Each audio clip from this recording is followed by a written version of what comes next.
Terima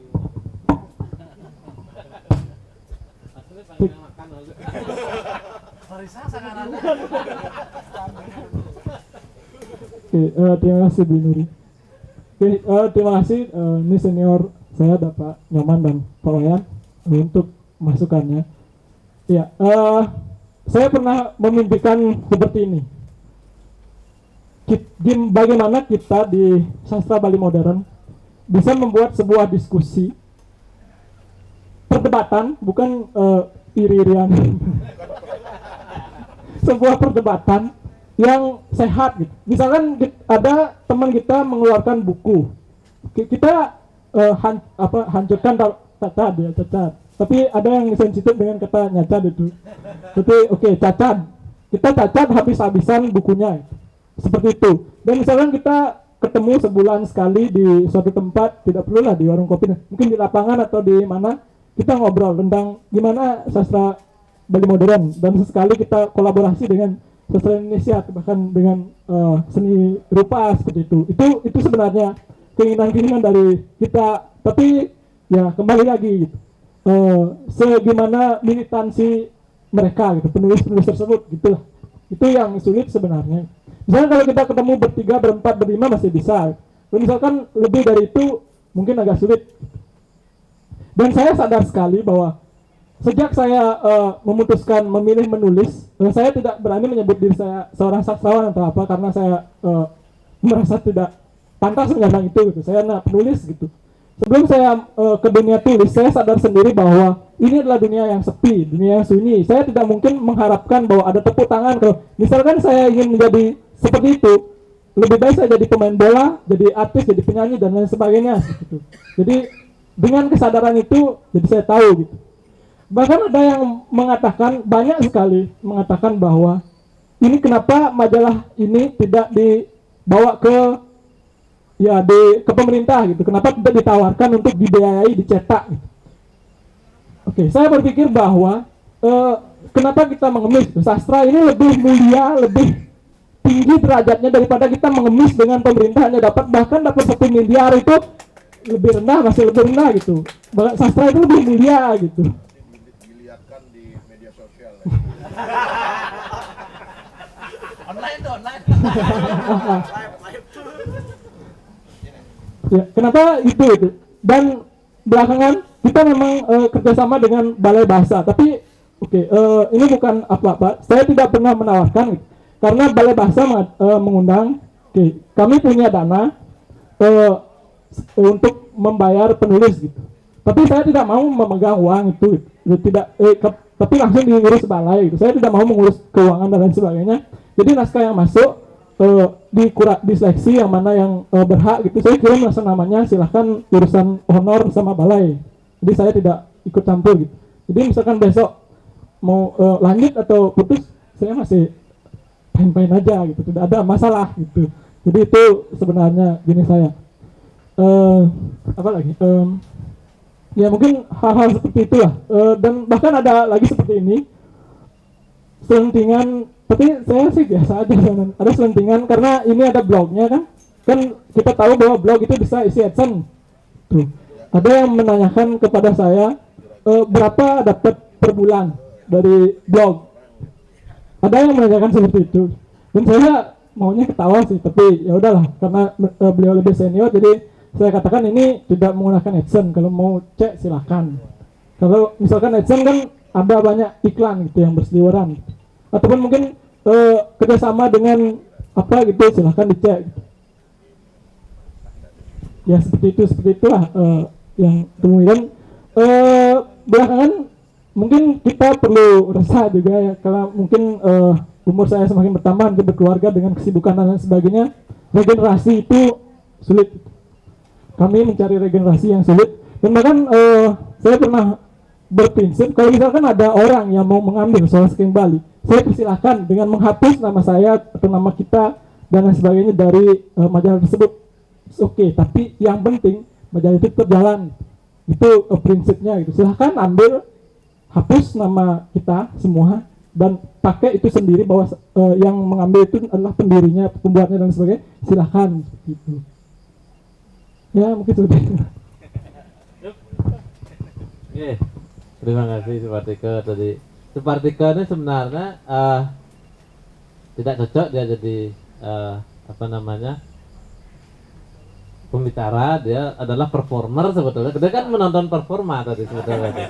Dia bukan pembicara tapi performer sebenarnya. Jadi dua hal yang kita nikmati, materi juga performanya. Itu menariknya dari Supartika. Terima kasih Pak Man dan Pak Yan atas apa yang disampaikan. Kami niki kan berdua ini adalah orang yang dalam tahap belajar dan dalam tahap terus mencari apa sih yang sebetulnya bisa dikerjakan dalam dunia sastra Bali modern sehingga dunia ini harapannya adalah semakin ramai, semakin banyak yang meminati, semakin banyak yang suka, dan syukur-syukur ada yang lebih fanatik dan lebih militan daripada Supartika hari ini gitu. Karena dalam sepengetahuan Tiang yang sangat militan dalam dunia sastra Bali modern hari ini yang muda gitu maksudnya adalah salah satunya adalah Supartika yang mendonasikan sebagian besar energinya, waktunya untuk menggiatkan dunia sastra Bali modern melalui Suara Saking Bali. Yang catat ada 4 masukan, 4 sindiran, 4 selentingan, 4 dukungan. Itu yang masukkan dari apa yang disampaikan oleh Pak Man dan Pak Yan tadi tentang bagaimana seharusnya melihat dunia sastra Bali modern itu tidak hanya dari satu perspektif sastra saja. Dan yang sangat bersyukur bahwa saya mendapatkan gambaran baru tentang fenomena ilustrasi hari ini gitu. Yang kan tidak banyak belajar tentang itu, ternyata dunia ilustrasi itu ternyata sudah secair itu, ternyata sudah berkembang itu tentang bagaimana melihat atau menggambarkan atau memvisualisasikan sebuah teks sastra dalam bentuk visual yang lebih menarik. Tapi yang bersyukur bahwa Pak Man dan Pak Yan sebagai orang yang cukup senior di dalam dunia seni rupa memberi dukungan kepada kami. Nah, kalau ini ditayangkan live, mohon Rupa Muda didengarkan ini. Dua dedengkot Anda sudah memberi dukungan pada sastra Bali modern. Itu artinya terbuka peluang untuk berkolaborasi yang lebih baik lagi ke depannya. Jadi kalau Rupa Muda ada sastrawan minta bantuan untuk cover, jangan ditolak, begitulah ya. Meskipun tidak ada uangnya gitu. Tapi maksudnya kerjasama itu tidak harus berelasi dengan materi, kan begitu, materi dalam sisi uang gitu. Tapi materi untuk sama-sama terpublikasi karyanya itu menurutnya penting juga. Apalagi perupa-perupa muda yang memang barangkali membutuhkan ruang untuk publikasi, membutuhkan panggung untuk publikasi. Menarik sekali bahwa pernyataan tentang bahwa cover atau gambar yang ada di dalam seni visual yang ada di dalam karya sastra itu adalah bagian dari mendidik pembaca. Itu pernyataan yang menarik nih Kak Suksuma. Saya dapat satu hal yang sangat menarik tentang bagaimana seni rupa itu mendidik pembaca sastra. Niki kan cross peminat. Jadi pembaca sastra itu tidak akan membayangkan ketika dia membeli buku sastra akan bertemu karya visual. Dan secara tidak langsung mereka terpaksa tanda kutip untuk belajar memahami visual yang berkaitan dengan teks sastra yang mereka baca. Ini pengetahuan yang menarik dan baru untuk Tiang bahwa secara tidak sadar visual yang ada dalam karya sastra seperti dalam buku Pak Yan tadi itu ditunjukkan bahwa bagaimana pengarang dan siapapun yang membuat cover itu melakukan proses pendidikan.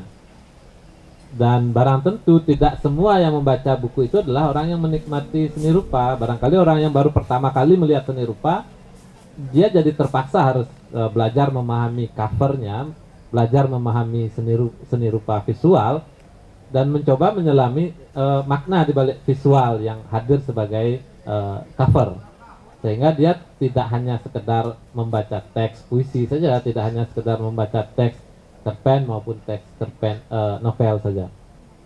Nah, ini satu hal yang menarik barangkali yang mungkin bisa ditarik seperti gagasan Pak Yan tadi menggabungkan teks dan kata dan seni rupa tadi, tawarannya untuk sepertikel, saya rasa itu menarik.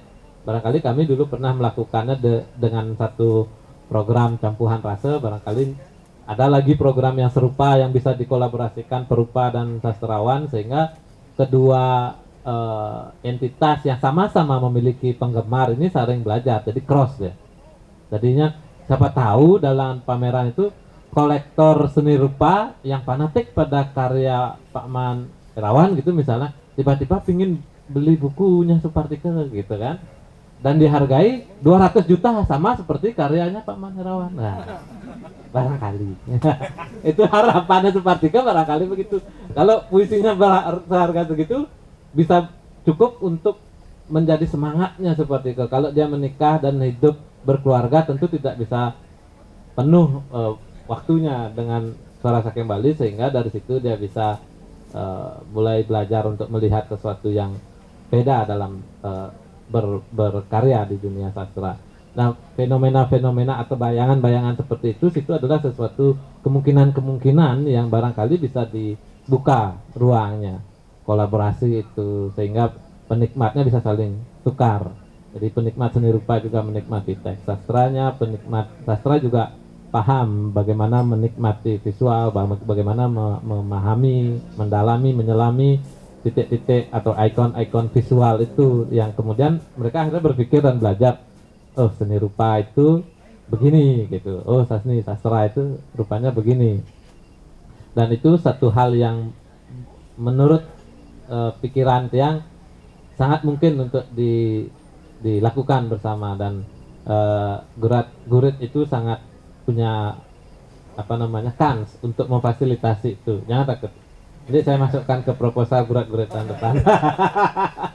Jadi Gurit tahun depan ada festival sastra Bali modern di dalamnya, yang barangkali bisa membuka ruang pertemuan campuhan rasa antara seni rupa dan sastra modern, seperti kata Pak Yan tadi, bila perlu Gurat memfasilitasi sastra Bali modern dan sastra Indonesia gitu kan, mencairkan kejauhan yang gapnya, sehingga gap itu bisa diputus, jaringannya bisa semakin terikat dan kuat gitu ke depannya. Saya rasa itu tanggapan Tiang. Terima kasih. Baik, terima kasih Ide dan Mungkin tambahin sedikit. tanggapan dari Pak ya. Benar sekali apa yang disampaikan tadi, bahwa ketika karya sastra kemudian disandingkan dengan karya rupa, itu akan membuat orang sama-sama mempelajari rupa, mempelajari sastra, sastra mempelajari makna rupa gitu. Sehingga apa yang diamanatkan tadi oleh beliau Irawan itu sudah terjawab di sana gitu. Karena sama sekali tidak ada kaitan dengan isi. Kalau toh memang berkaitan, ada sedikit matranya yang berkaitan dengan itu persoalan lain lah. Di Kompas dulu, saya berpikir dulu, sekarang juga cerpennya dikasih juga dengan disandingkan dengan karya rupa. Cerpennya dengan lebih awal mereka kirim teksnya kepada kami, pada kita. Kemudian Kompas ada puisi. Puisi kadang-kadang dia cemplungin juga karya rupa yang lebih global gitu, lebih tidak dari Indonesia saja, dari Nusantara saja, tapi dia luar. Ini tujuannya apa? Tujuannya kita untuk belajar juga memaknai rupa itu, bahwa kalian itu memiliki rasa yang sama kuatnya gitu. Jadi sudah dipertegas juga itu. Lalu kalau dalam konteks cover karya sastra kemudian diisi dengan karya rupa, itu selain apa yang disampaikan oleh Bapak Beli tadi, itu bagian dari metode branding untuk penjualan sebetulnya. Ada buku Immutable Law of Branding gitu judulnya. Nah, ketika orang sudah bergeser dalam mencari buku, sejalan dengan semakin banyaknya peristiwa digital yang muncul. Orang ke toko buku, ke Gramedia misalnya, satu misal ke Gramedia, lihat buku, dicari covernya dulu dilihat. Kalau dulu siapa sih pengarangnya gitu, covernya dilihat. Oh, covernya bagus. Karyanya Irawan. Peduli isinya. Itu nomor 2. Nah, tapi ada orang yang fanatik gitu, mau nyari karya sastra. Siapa misalnya Tarji misalnya, cari, ada bukunya, wah, Nyoman Irawan lagi covernya. Jadi dia semacam meningkatkan daya adrenalin pembeli gitu. Ini pinternya orang-orang Gramedia yang mengemas itu. Jadi itu tipu-tipu juga, karena sama-sama berat mereka gitu. Ya, kalau di sana harus dibayar kita beli. Kalau kita punya wilayah sosial dan kita juga punya wilayah niaga gitu. Kan seperti itu. Saya kira itu tambahan saya, memang benar itu akan menjadi multidimensi dalam pikiran orang kalau kita melihat konteks sastra gitu. Kalau kita mempertemukan sastra Bali modern dengan sastra modern, kalau berhasil Gurat ini mempertemukan nanti, pasti di depan senang-senang aja mereka. Itu persoalan psikologi loh. Persoalan nanti kalau ketemu gitu. Ya, itu fenomena. Saya kira itu tambahan saya.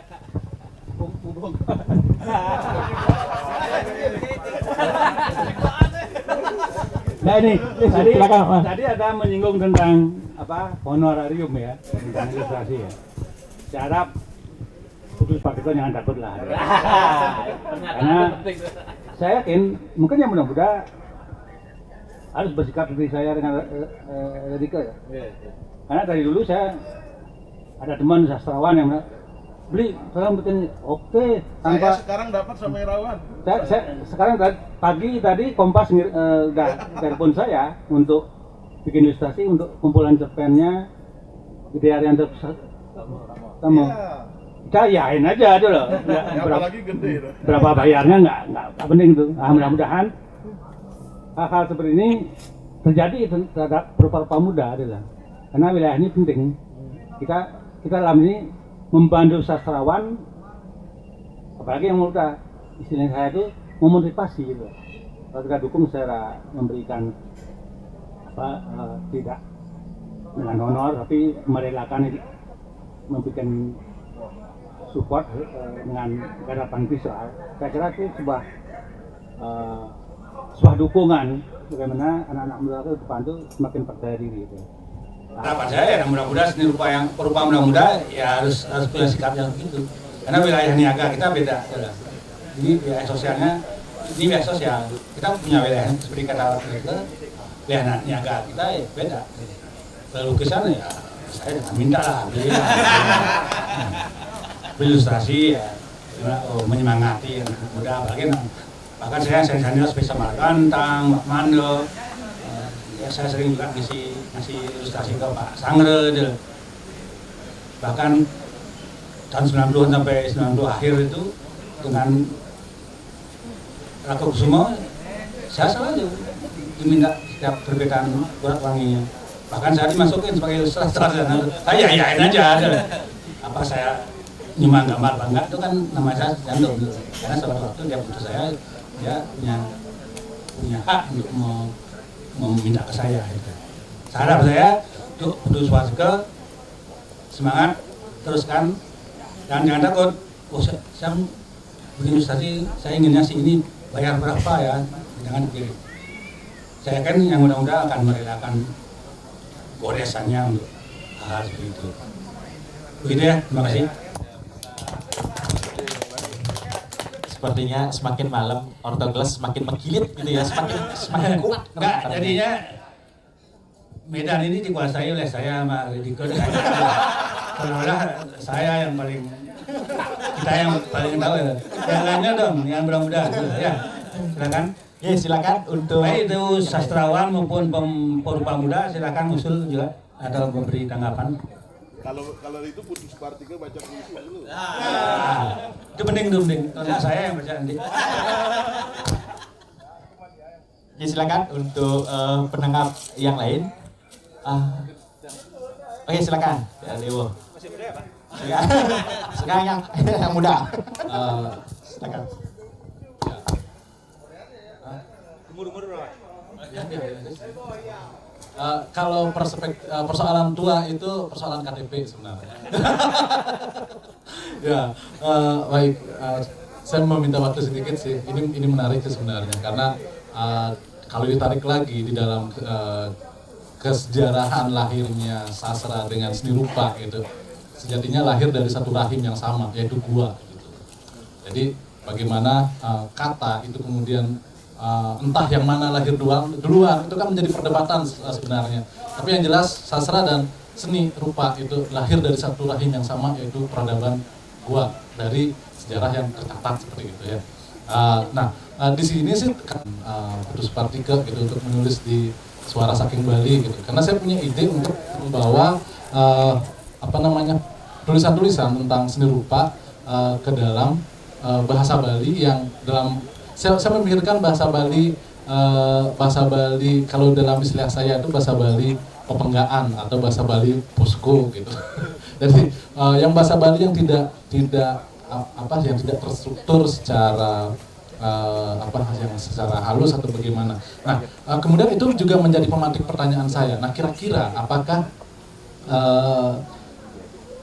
kurang gairahnya, mungkin ya saya kira kurang gairahnya penulisan di dalam sastra Bali ataupun sastra Bali modern itu karena ada pemikiran bahwa kalau menulis sastra Bali itu harus yang struktur kalimatnya bagus gitu atau kata-katanya harus sesuai gitu loh. Apa nggak mungkin kira-kira dalam pandangan saya untuk menulis sastra Bali yang modern itu dengan bahasa yang lebih cair, bahasa yang lebih dalam artian bahasa Bali kekinian gitu loh. Atau bahasa model bahasa kita ngobrol dengan teman-teman di Pengga atau di Balai Banjar atau di pertemuan-pertemuan kecil di warung misalkan. Nah itu kan sangat cair sekali gitu. Apakah ada hal-hal atau kira-kira ada hal-hal seperti itu yang mungkin menjadi sekiranya semacam kendala seperti itu. Dan Pak Wahyu bilang. Ya, itu saja sih dari saya sedikit. Terima kasih banyak. Oke, terima kasih Dewa. Mungkin lanjut sekarang menanggap berikutnya dari beliau Gamarta. Silakan beliau Gamarta.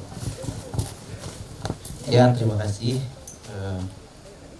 Sebetulnya kalau kita melihat lagi proses bertemunya seperti yang Dewo sampaikan, saya juga masih mengingat bahwa campuran rasa itu menjadi sebuah proyek penting gitu ya. Bagaimana pernah dilakukan secara sadar dua pelaku kreatif, satunya perupa dan satunya sastra untuk saling berkomunikasi, tidak hanya sekedar memamerkan bersama tetapi juga mau berproses bersama. Itu sebuah tonggak yang menarik. Dan mungkin bawah sadar kita, bawah sadar yang di Drive Dewo juga dengan istilah gurat-gurit membawa itu. Saya melihat ketika dibahas tadi juga hal yang menarik ketika istilah modern itu ditekankan juga pada konteks bagaimana kita ke depan dapat membuat sebuah kajian atau sebuah diskursus di mana yang keduanya seni rupa Bali gitu ya, dan yang di sisi lain adalah sastra Bali dalam tanda petik modern. Karena dalam kenyataannya meskipun sastra Bali ya, yang memakai elemen-elemennya adalah bahasa. Kalau hurufnya mungkin sudah Latin. Tapi ketika bahasa Latin itu ditekankan sebagai media untuk menyuarakan bahasa lokal Bali itu sebetulnya posisinya sama dengan rupa yang sekarang dipakai sebetulnya memiliki konotasi barat timur, tetapi anggaplah itu sebetulnya universal, karena sekali lagi kalau kita lihat ke belakang itu sejarahnya sama gitu, adalah tanpa kategori juga awalnya, tapi kemudian seni rupa kan terseret-seret di dalam paradigma yang dalam tanda kutip modern itu lebih dipersoalkan secara paradigmatik. Nah, sastra mungkin tidak terlalu mempersoalkan itu ketika memakai istilah sastra Bali modern gitu. Tetapi sebetulnya paradigmatik sekali gitu. Karena ketika nantinya kalau kita lihat dalam posisi yang sekarang, sama dia independen, otonom, dan juga sepi peminat. Seni rupa apakah ramai peminat? Tidak. Tapi ada upaya terus meramaikan diri gitu kan. Meramaikan diri gitu. Membuat gurat-gurit, membuat pameran dan sebagainya. Sebetulnya apakah rame? Enggak juga gitu. Apakah terapresiasi? Belum tentu gitu kan. Tetapi ada upaya yang terus. Nah, itu yang saya juga dapat lihat spirit yang sama ketika Putu Supartika membuat Suara Saking Bali. Pada posisi yang sama sebetulnya. Nah, ini bisa menjadi sebuah diskursus ketika kita merumuskan kesenian Bali dalam konteks modernitas itu gitu ya. Sama posisinya kedua sama. Karena di dalam seni rupa juga terbesit seni rupa Bali khususnya yang sampai sekarang dianggap selalu memiliki kebedaan tersendiri gitu.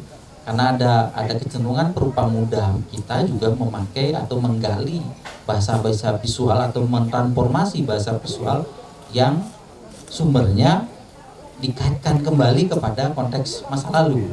Misalnya Kuncir yang besok akan terlibat di sini gitu ya, dengan sadar memakai bahasa yang kalau kita lihat itu core antara rupa dan sastra kan ada di situ gitu. Yang modre itu dikembangkan menjadi sebuah bahasa rupa yang kontemporer. Nah, memang itu menjadi kasus yang menarik menurut saya, dan itu bisa menjadi kajian kita tersendiri yang bisa berkolaborasi di situ.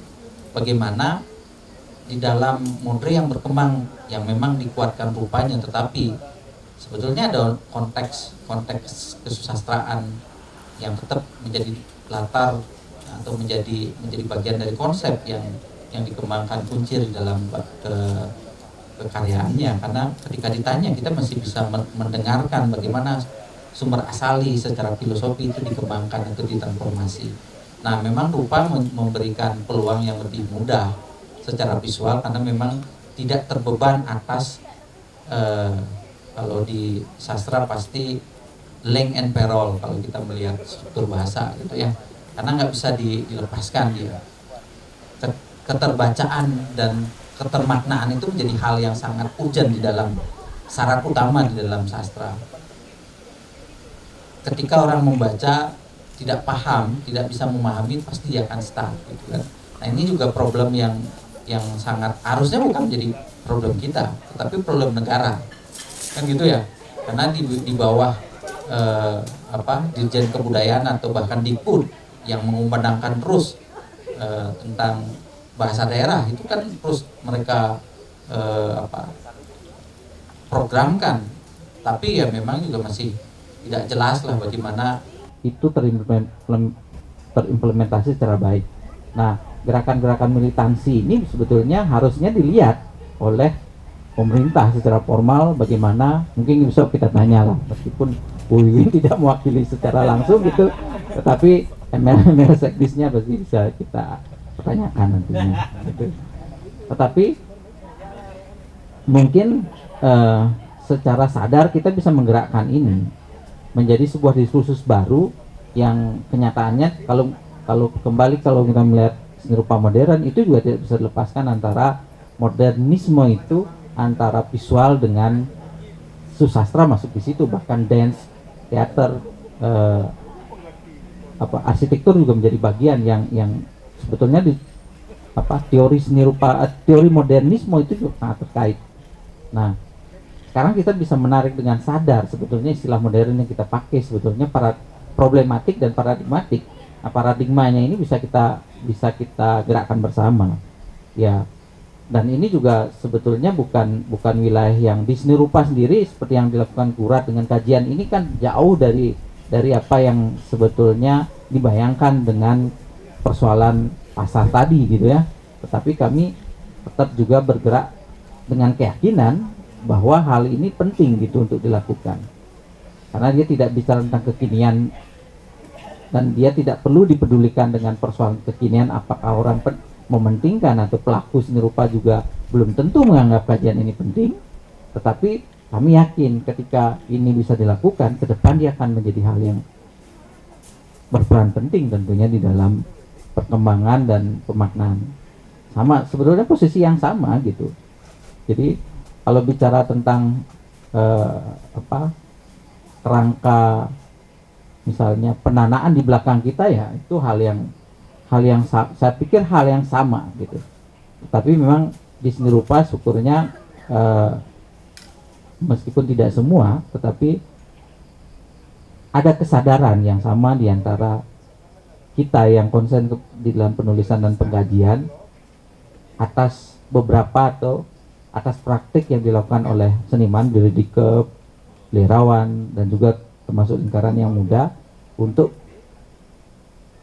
merasakan bahwa atau berada pada radar yang sama bahwa kajian ini penting untuk mereka. Walaupun tentu porsinya tidak bisa kita terlalu mempersoalkan, misalnya bahwa penulisan kurator itu tentu tidak bisa disandingkan secara penghasilan dengan seniman. Seniman juga tidak, misalnya perupa, pelukis juga tidak dalam posisi yang selalu akan mengejar materi itu hadir secara bersamaan gitu kan. Kita semua sudah paham bagaimana seorang seniman berkarya setiap hari, ujungnya di gudang gitu, seperti kasus Ketut misalnya. Ya itu hal yang sama. Jadi pada radius atau pada posisi yang sama, wilayah kreatif ini harus diperjuangkan. Saya pikir kata modern itu bisa menjadi paradigma yang dapat kita bergerakkan bersama untuk melihat tidak hanya keterhubungan, tetapi juga perjuangan yang dapat kita drive. Ya itu ya, mungkin itu juga menjadi tanggung jawab, karena kita semua, hampir semua ini adalah dosen-dosen seni gitu ya, tentu dosen sastra, Gita, Nuri, Dewo, Susanto, saya pikir ini juga bisa kita menjadi bagian dari perjuangan informal untuk menunjukkan ke dalam ranah formal yang nantinya mungkin tidak sekali lagi tidak berimplikasi langsung, tapi dia bisa menjadi catatan ke depan gitu. Itu yang dapat saya tanggapi sedikit. Terima kasih beliau dan juga Dewa tadi sudah menyampaikan pertanyaan. Mungkin dari narasumber bisa dijawab ya. Pertanyaan dari Dewa kalau tidak salah tadi menyampaikan apakah sastra kemudian harus sesuai dengan tata tulis itu atau boleh lebih cair dari sekedar tata tulis itu. Mungkin itu bisa dijawab, silakan Beli Gede dan Putu untuk menjawab pertanyaan dari Dewa. Terima kasih sih pertanyaannya. Ini adalah problematika yang selalu dihadapi oleh setiap orang yang baru akan mulai mencoba menulis di sastra Bali modern. Itu problematikanya. Problematika itu dia tidak menghadapi orang yang akan menjustifikasi karyanya, tapi dia menghadapi dirinya sendiri. Ketika saya misalnya menulis tidak dengan bahasa Bali yang dalam tanda kutip baik dan benar, juari sing rega dengan karya, itu selalu terjadi di semua penulis pemula yang baru mau mencoba akan segera menulis.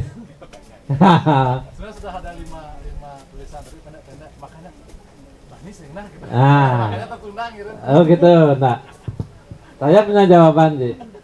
Jawabannya adalah dikirim saja. Karena begini prinsip Tiang secara pribadi, dan ketika Tiang berhadapan dengan, kan dulu ketika saya masih dianggap bagian dari pembinaan PKB dulu ceritanya gitu, Tiang selalu membina terpenis muda untuk disaring, diseleksi mewakili satu wilayah dalam ajang pesta kesenian Bali, dalam lomba menulis cerpen maupun lomba menulis puisi. Rata-rata peserta yang dikirim dari sekolah untuk ikut seleksi Nike tidak pernah menulis karya sastra, khususnya dalam bahasa Bali. Mereka biasanya menulis esai untuk mading, mereka biasa menulis artikel kir gitu. Tiba-tiba diminta oleh gurunya untuk menulis karya sastra dan ikut lomba dan harus menang, itu jauh. Itu kewahana. Harus menang. Kata kunci itu, karena tidak ada perwakilan kabupaten kota mau kalah gitu kan. Gong kebiar aja gitu kan. Kecuali dan pasar. Pertanyaannya kalau itu membentuk ke arah yang bagus atau ke arah yang pertanyaan yang sebetulnya dari dulu saya ini kalau dilombakan kayak gitu. Sekarang ada fenomena lomba nayaga, lomba gong kebiar. Tapi penamanya nigal gitu loh. Ini adalah kebaikan apa kemujaran. Saya sebetulnya takut itu tari-tariannya saudara saya Nyoman Herawan itu diambil oleh sekumpulan. Segan itu. Nah, fenomena itulah yang sebetulnya terjadi penyiksaan itu terhadap karya kreatif. Namanya nayaga adalah orang mendengar Prekempo itu bisa larut. Coba pikir, Beethoven itu gimana kok bisa orang bisa menjadi larut gitu loh. Masalahnya kan penabuh itu sebenarnya itu nggak bisa sudah menghilangkan ekspresi gambaran sendiri. Hilang kayak ya. Ini kan kebetulan Pak dosen Pak, ini Bapak yang punya kerjaan. Nah, ini nampaknya menyinggung dosen di seni rupa ini. Saya karawitan ya. Karawitan. Aman ya? Bukan dosen karawitan. Kalau lain itu kan saya ada pertanyaan lagi. Karena terus tanpa mic ya. Saya penggemar sastra. Saya juga beberapa kali menulis puisi juga. Beberapa puisi mungkin dari sebenarnya Om Umbu ya. Dan yang sastra Bali modern saya telah bikin waktu zaman-zamannya Megawati mau itu kan beliau Bali itu merah. Saya bikin judulnya Siap Ging itu. Tapi Umbu nggak pernah muat. Sekarang pertanyaan saya adalah mau dimuat gimana? Saya bayangkan sekarang kalau nulis puisi apakah harus bahasanya halus? Jadi pertanyaan ini bahasa kan bahasa yang lebih cair. Saya mencerita menulis puisi dan kasar sekali itu. Bahasanya kasar. Yang penting kan makna. Bahasa itu kan hanya sekedar apa singkatan ini aja itu. Mungkin dengan bahasa kasar tapi ada makna. Itu saya penting. Saya kira sastrawan Bali modern ada yang berani gitu. Nah, yang sambung nanti jawabannya karena mungkin ini cek gitu Pak. Yang belajar banyak nih dari diskusi hari ini, sangat belajar banyak. Pertanyaan Dewa Purwito dan Pak Man tadi mudah-mudahan bisa saya nabi wasane kita berikan stabilo gitu untuk kita koreksi, kita introspeksi kita diri kita masing-masing, komunitas kita dan semua gitu bisa diberikan stabilo gitu. Jadi sambungan yang dari tadi bagaimana yang ketika diminta untuk membina anak-anak nih kan. Nah, jawabannya untuk Dewa dan Pak Man dikirim saja ke Suara Saking Bali pasti dimuat begitu. Dan pasti dibaca, paling tidak oleh Separtika dan Tiang gitu. Paling tidak itu. Saya mau ngirim puisi saya yang minta maaf sudah pernah dimuat di koran, tetapi tentang Nyoman Herawan karena saya ketemu. Nanti dimuat itu. Jadi begini, mengenai bahasa Nike sama kendala awal itu penulis pemula yang pernah Tiang ajak untuk dibina Nike awalnya merasa canggung dan mereka bilang ini tidak layak Pak untuk dibaca. Yang menyampaikan tidak layak untuk dibaca itu Anda, bukan pembaca. pembaca itu akan mengkonsumsi apapun di media itu gitu loh. Entah itu layak baca, entah itu tidak layak baca menurut Anda. Menurut Anda itu tidak layak baca, tapi ada pembaca yang menyukai gaya yang Anda anggap tidak layak baca. Enten ke masalahnya itu seperti itu. Ini persoalan berani atau tidak, siap atau tidak untuk mempublikasikan karya tulis Anda. Bukan masalah benar atau tidak, karena kembali lagi masalah itu adalah pada masalah selera pembaca. Sama barangkali sangat sama dengan seni visual, itu masalah selera. Belum tentu semua orang yang suka gaya abstrak suka juga pada realis kan gitu. Sama juga ketika saya suka membaca karya yang bahasanya halus begitu, ketika dikasih karya yang berbahasa kasar belum tentu saya juga suka gitu. Nah, satu contohnya dulu saya dan Supartike Nike berkeinginan untuk mencetak seorang yang suka nulis puisi dari Pedawe, ya. Tapi gagal nih, belum terrealisasi. Dia menulis puisi dengan bahasa Pedawe, ya kan, Pak Made Sajo nih, nulis puisi dengan bahasa Pedawe, dan saya sangat apresiasi nih, dan dia sangat berani untuk mempublikasikan karya melalui media sosial tanpa peduli bahwa ada omongan kurang baik lah. Karena begini, dia agak lucu juga, ada salah satu senior dia bicara sedikit begini, kurang baik sebetulnya, tapi kita harus bicarakan begitu faktanya. Ada penulis pemula yang mencoba menulis puisi lalu diunggah di media sosial, kemudian dikomentari oleh penulis senior dengan nyinyir gitu loh.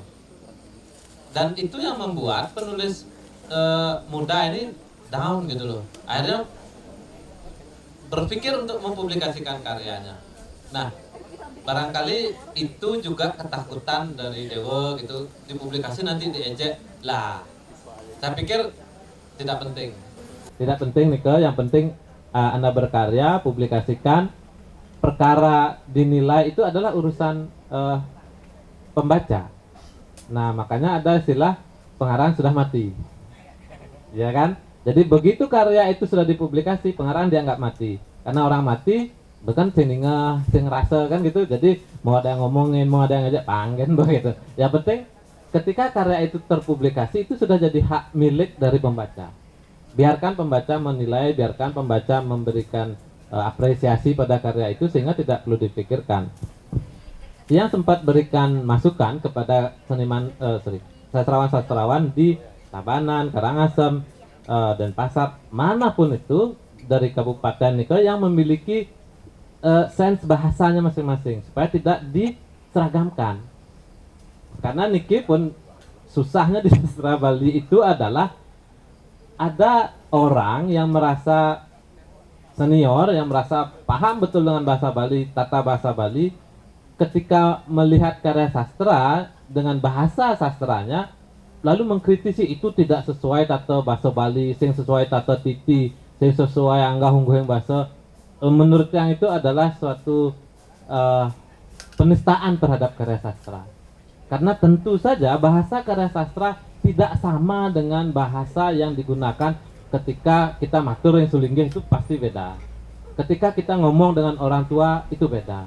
Seperti misalnya ide Pak Man Erawan, saya mau pakai bahasa yang kasar, sangat kasar dalam cara sastra. Boleh nggak? Boleh saja. Jangan masuk TKP. Yang penting Pak Man Erawan itu mampu mengekspresikan kegelisahannya dalam bentuk teks, sehingga apa yang dirasakan oleh Pak Man Erawan tersampaikan dalam struktur teks, lalu dinikmati oleh pembaca. Masa jadi Pak Man Erawan gedeg gitu, dipaksa nganggo halus singgih, kan kewah gitu. Itu malah menentang sursinggih bahasa kan, karena berlawanan hati dan apa yang disampaikan gitu loh.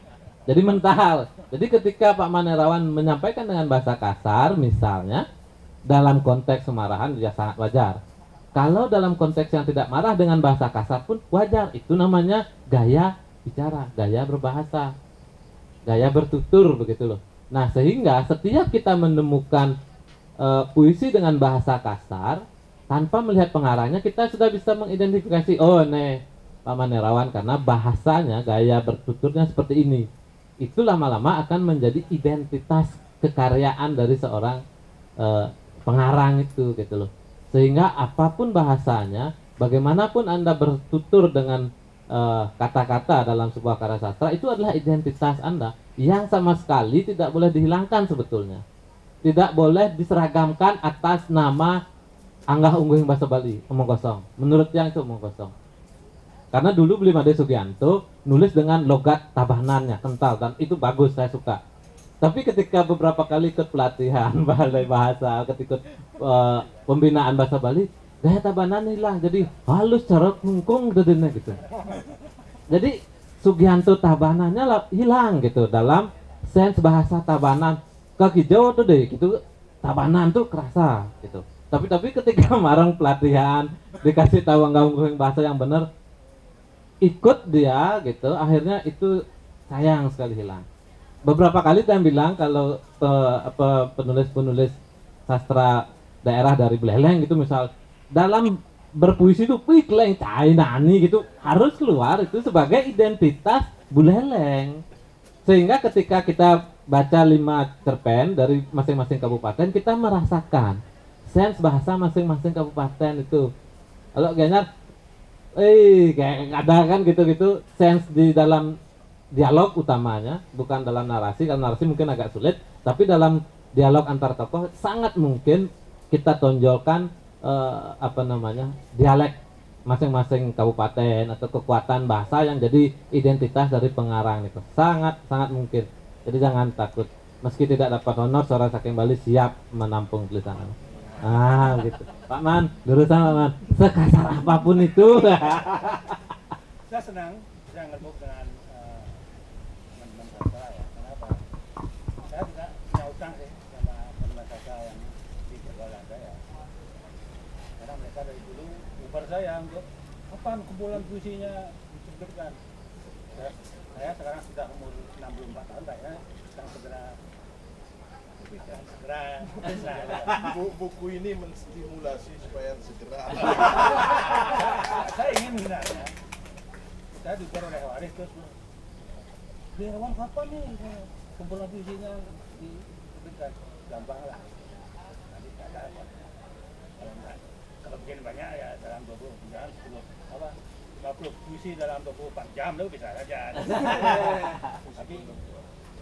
Tapi nanti bahasa Bali apa bahasa Indonesia itu kan saya ingin sih karena saya ahli tua saya harus dengan hal sebenarnya saya dari itu memang penggemar Sudah tua Pak? Sudah tua? Umur tua sih. Tapi udah. Ya terima kasih atas sharing ya dari Putu mungkin ada tanggapan, silakan. Cek. Ya seperti yang dikatakan di Bayu tadi, silahkan sekasar apapun tidak masalah.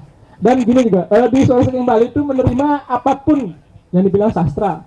Kalau ada yang menulis rumus matematika, misalkan rumus gini dikirim ini puisi Bali ini, saya muat gitu. Kalau puisi konkret gimana? Menerima Pak, silahkan.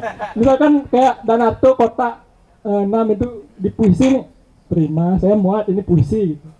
Menerima. Bahkan titik-titik mau ngirim titik-titik ini puisi, silahkan. Bahkan kalau dia cuma judul puisi si A gitu, tidak isi apa, ini puisi saya dimuat. Kalau mau gitu. Karena seperti ini, ya menyambung dari Bri Bayu tadi. Ya selama ini kita kan kebanyakan yang menulis, ya ini masalahnya bahwa saat akan menulis biasanya orang itu akan bertanya, tadi nggak bahasa kasar gitu, tadi nggak bahasa biasa sehari-hari, gitu pertanyaannya. Ini mungkin yang menjadi penghalang juga kenapa penulisnya sedikit. Karena setiap mau nulis nanya, tadi sih ngomong bahasa gini. Padahal ada satu kumpulan cerpen Pak Sade, Leak Pemoroan itu dapat rancage. Padahal menggunakan bahasa biasa.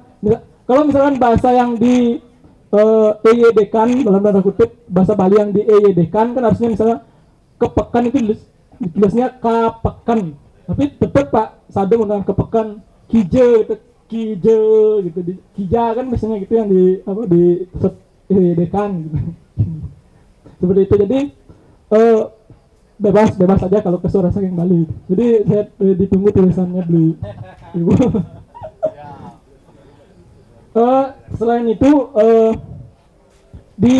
kita di Bali ini mungkin terlalu dalam menulis cerita misalnya mungkin masih terpaku sekali dengan Satwa Bali, ya, Satwa Bali yang dianggap Satwa Bali yang anak-anak misalnya si Absalom masih terpaku seperti jadi beberapa masih ceritanya seperti Satwa Bali gitu. Nah, masalah tadi modern dan tidak modern itu sebenarnya saya tidak mempermasalahkan.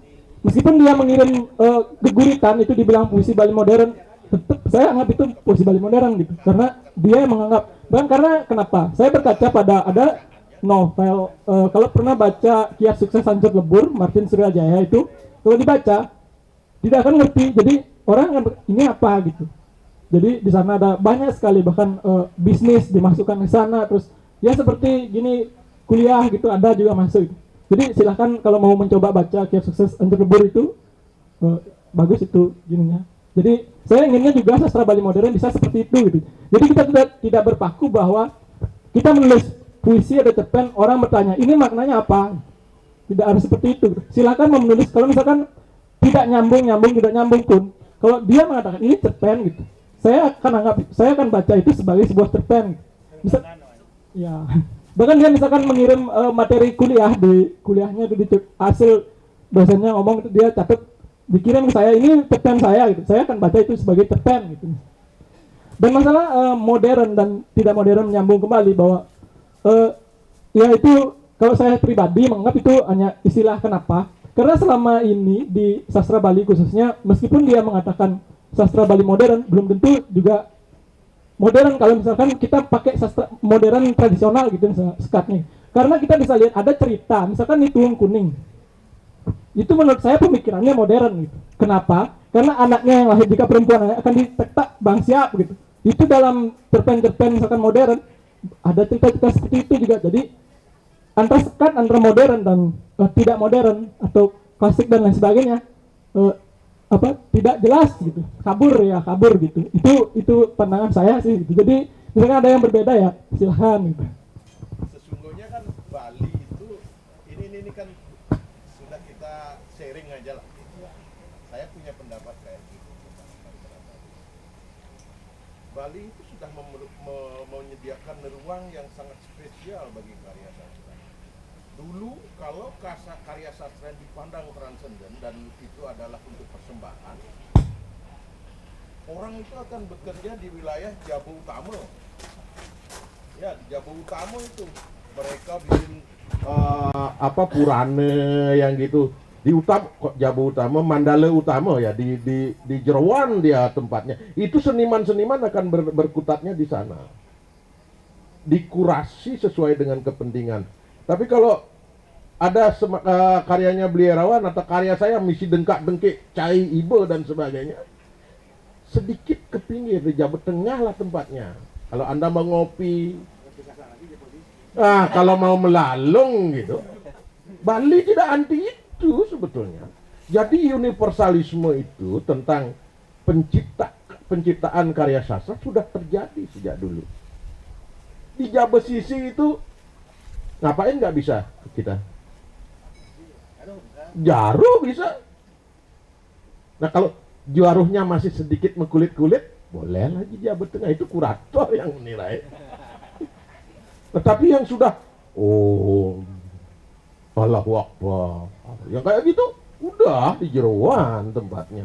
Jadi sudah punya kita itu karena kita tidak sadari, maka saya ngobrol tadi. Ingin sastra Bali modern itu dibikin ruang-ruang diskusi kayak gini lebih banyak gitu.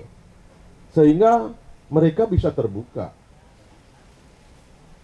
Kalau tadi fenomena bahasa yang memiliki local genius yang beragam di Bali itu mau tidak dipandang sebagai karya sastra. Kita diskusikan di sini. Sekalipun mereka senior. Apa gunanya ada Jawa Sisi itu? Wilayah kesenian di Jawa Sisi yang memiliki tingkatan yang sama. Sekali lagi, wilayah propan dan wilayah transenden itu sama beratnya dia hasil penciptaannya. Kalau Pak Samar Gantang mau baca puisi tentang leak itu, kalau di Karangasem, kalau di depan Meru itu pasti ada yang menyalahkan gitu. Tapi kalau dibaca di kuburan atau di Jabesisi, waduh ini bagus sekali, tumben aku ngelihat gini. Saya punya puisi di sini, ada perjamuan anak leak, itu saya baca di Tirtagangga, wilayah Keramat itu. Ini pernah performan di sana. Saya pernah baca itu, besoknya saya dicari-cari, bisa Bani ngomong leak gitu. Ya, karya sastra mereka tidak ngerti karya. Maka dalam wilayah sastra kekaryaan itu, sekali lagi wilayah penciptaan itu, hapus rasa takut. Kita ciptakan yang banyak-banyak gitu. Nah, tergantung itu nanti kuratornya mau dibawa ke Jawa Tengah, di Jawa Sisi apa, di Jeruan gitu, itu soal lain lah. Yang penting kita nulis dulu. Nah, saya kira itu tambahan. Bali sudah sangat adaptif untuk itu. Cuman kita yang tidak sering menyentuh itu gitu. Saya kira itu tuh. Besarkan nyalimu, bawa bahasa Bali ini dalam keragaman, tetap kita jaga. Kalau mau yang halus-halus sekali, biarkan Raka Kusumo. Saya jangan ngikutin tren gong kebiar.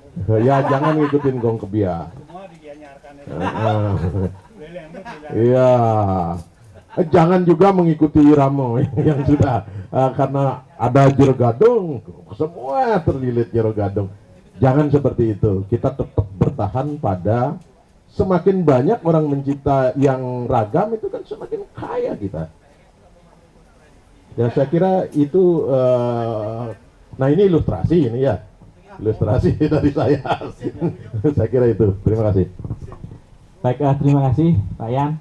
Sepertinya diskusi ini memang sangat-sangat menarik gitu ya. Berbicara tentang sastra, sepertinya tidak akan habis-habis.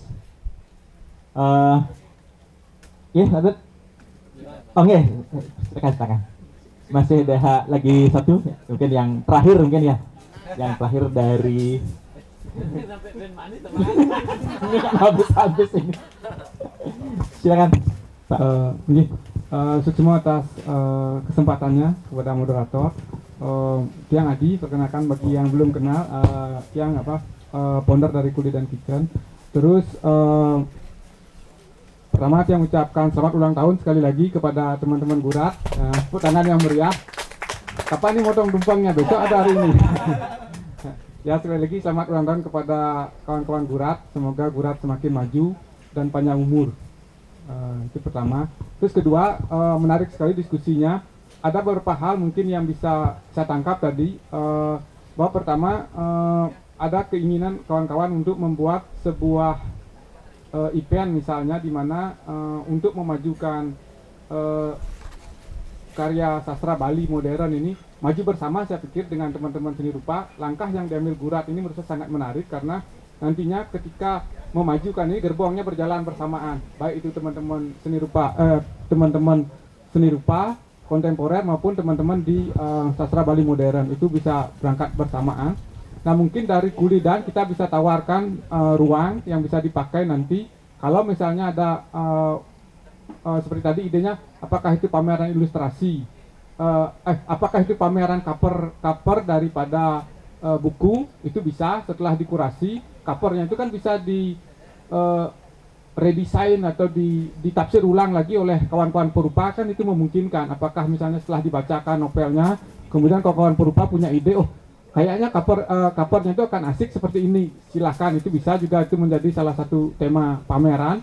Dan kalau pameran terjadi, otomatis karya sastra yang diangkat pun akan menjadi semakin banyak yang tertarik, karena baik dari audiensi perupa ini yang udah punya audiens, kemudian itu juga akan bagaimana sih isi dari novel itu mungkin akan bisa terjadi. Jadi terjadi irisan antara kedua belah, bilanglah pecintanya itu gitu. Terus kemudian juga bisa juga satu buku diambil kemudian itu dipamerkan juga ilustrasinya itu juga bisa. Jadi kan misalnya ada covernya kemudian di dalam ada cerita ada ilustrasinya itu juga menurut saya memungkinkan dipamerkan karena hal itu pernah dilakukan di sini waktu bedah bukunya Setan Bermata Runcing karyanya Butet Manurung. Nah saat itu juga bukunya dibedah oleh Butet dan timnya. Kemudian dari tim ilustratornya mengadakan pameran kemudian justru yang banyak mendapat tanggapan waktu itu adalah dari ilustratornya, dari ilustrasi bukunya. Kemudian itu yang banyak ditanyakan, kemudian ada yang juga apresiatornya, ada yang membeli waktu itu karyanya langsung. Itu juga bisa menjadi satu hal menarik saya pikir. Jadi pertemuan ini saya pikir akan bisa membuka sebuah kolaborasi yang sangat terbuka, baik antar antar generasi, kemudian juga antar disiplin ilmu. Baik sastra maupun perupa karena kan dua-duanya ini saya pikir akan menjadi sangat menarik di mana narasi kemudian dijadikan bahasa visual kemudian sebaliknya juga bahasa visual itu kemudian dinarasikan menjadi karya sastra itu juga akan menjadi sesuatu yang bisa jadi baru dan menarik gitu. Oke itu dari saya. Sekali lagi saya apresiasi untuk acara ini semoga juga ke depan kolaborasi akan semakin berkembang dan terbuka. Terima kasih. Oke, terima kasih Pak Amang untuk tanggapannya. Saya kira kalau ini juga akan dilanjutkan, kita akan sampai pagi di sini. Karena dari awal sepertinya sudah menunjukkan tanda-tanda bahwa pembahasan tentang sastra Bali ini dan juga dikaitkan dengan sastra rupa gitu ya, saya kira bahasa rupa gitu. Ini sepertinya memang akan terus berlanjut sebagai diskusi yang menarik. Tetapi sebagai sebuah acara Ngorta Gelas yang pertama tentu waktu juga harus kami batasi. Maka untuk itu mohon maaf apabila masih ada yang ingin menanggapi nanti di luar sesi ini bisa dilanjutkan kembali kepada dua narasumber ya untuk menanyakan kembali hal-hal yang harus ditanyakan. Nah sebagai penutup acara kepada dua narasumber dimohonkan untuk memberikan closing statement. Pada Bli Gede silakan dan Putu ini untuk closing statementnya.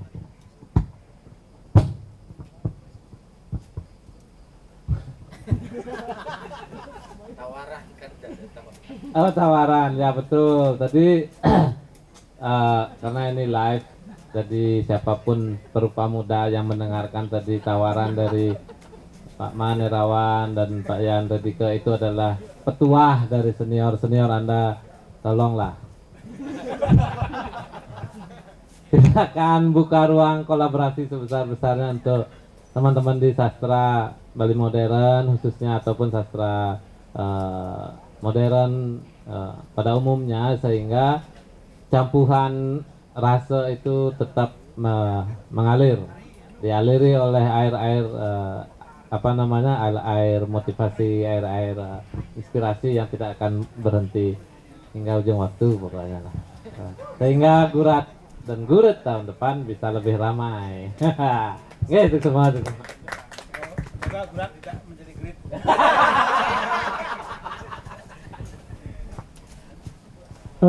Untuk Gurat Institute selamat ulang tahun dulu yang ke-8 nih yang ke-8 tahun dah. Setelah 8 tahun baru ingat. Ya semoga tidak great seperti kata Pak Nyoman Irawan. Ya harapannya biar sinergi yang baik, kolaborasi yang baik ini tetap berjalan ya antara sastra dan seni rupa karena menurut saya seni rupa juga adalah sastra gitu. Ya, rupa itu sastra ya menurut saya. Sastra rupa, ya.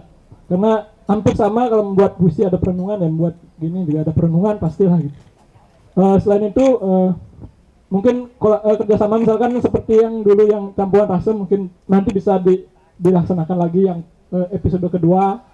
Dimana kalau waktu itu kan antara perupanya tetap membuat karya rupa, penulisnya membuat puisi gitu. Nanti mungkin bisa dibalik perupanya buat puisi, terus penulisnya buat karya rupa gitu misalnya kan bagus itu. Seperti itu. Dan mungkin kalau punya acara sering-sering aja kita lah gitu biar bisa kolaborasi. Ya bisa gini lah, bisa saling mempererat persaudaraan antar sastra dan seni rupa. Ya. Oh iya, ya. Apalagi temanya tema ini ya? Sebenarnya acara seperti ini, masing-masing komunitas harus mengundang komunitasnya. Hari Sastra, kira-kira hari Sastra nggak ada yang undang kayaknya. Nah itu juga. Masing-masing komunitas harus Ya, mengundang komunitas masing-masing. nanti acara berikutnya mudah-mudahan tidak lama setelah ini akan ada lagi acara seperti ini. Ya kita undang lagi gitu. Apalagi namanya gurat-gurit semua. Terima kasih untuk dua pembicara. Biasanya di akhir acara diskusi selalu ada simpulan gitu ya. Jadi kalau menarik apa yang disampaikan tadi oleh narasumber, Beli Gede Gita dan Putus Partike bahwa sastra sesungguhnya itu sepertinya tidak ada batasan gitu. Maka diskusi ini pun saya kira tidak akan memberikan rangkuman khusus dari saya. Jadi setiap peserta pasti sudah memiliki rangkumannya masing-masing. Dan perbedaan rangkuman antara satu dengan yang lain itu adalah sebagai sebuah kekayaan. Hanya saja tadi saya hanya mencatat beberapa kata dalam diskusi ini. Ada ilustrasi, kemudian ada puisi, dan memang harus ada kolaborasi. Nah, jadi ada 3 si. Dari 3 si itu, maka akhirnya kita pun sebagai penikmat harus menghadirkan si yang terakhir, yaitu apresiasi. Oke, saya kira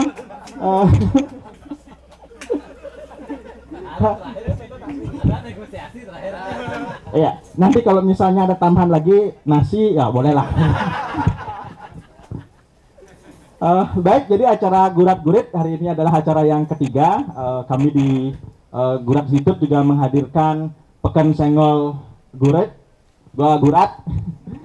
Dan tidak lupa kami sampaikan banyak sekali terima kasih kepada dua narasumber yang sudah hadir pada sore hari ini sampai malam. Kemudian terima kasih kami ucapkan kepada support dan media partner. Ada Gurat Institute, ada Gurat Art Project, kemudian ada Ruang Antara Studio, kemudian ada penawar racun, kemudian ada produk, kemudian ada Pekan Senggol Gurat, kemudian ada Non Frasa Gallery, kemudian Karja Art Space yang kemarin juga ada acara di sana, kemudian Kuliden Kitchen and Space yang tentu saja tempat kita hari ini mengadakan acara dan juga besok akan diadakan acara yang sama di tempat ini. Kemudian terima kasih pada Yayasan Gala Rupa Balinesia, kemudian PT Pratama Line Logistik, kemudian Operasi, kemudian ER221 Studio, kemudian Elkana Gallery, kemudian ada MPSR UMPI, kemudian ada tatkala.co. Mohon maaf ini agak panjang karena memang banyak sekali ini yang support dan media partner kami. Saya lanjutkan kembali, ada Kadapat, kemudian ada Germo. Bener Germo ya. Kemudian ada seluruh panitia Gurit dan kawan lingkungan Gurat yang telah menyukseskan acara sederhana ini ya. Saya kira panjang sekali, ini mungkin masuk bagian dari sastra mungkin ini ya. Jadi sastra tentang media partner Gurit. Sebelum ditutup, sepertinya setiap acara itu tidak akan pernah menjadi sahih gitu ya. Kalau tidak ada yang namanya penyerahan dulu ya, penyerahan penghargaan kepada dua narasumber, kemudian terakhirnya kita akan legalkan dengan foto bersama.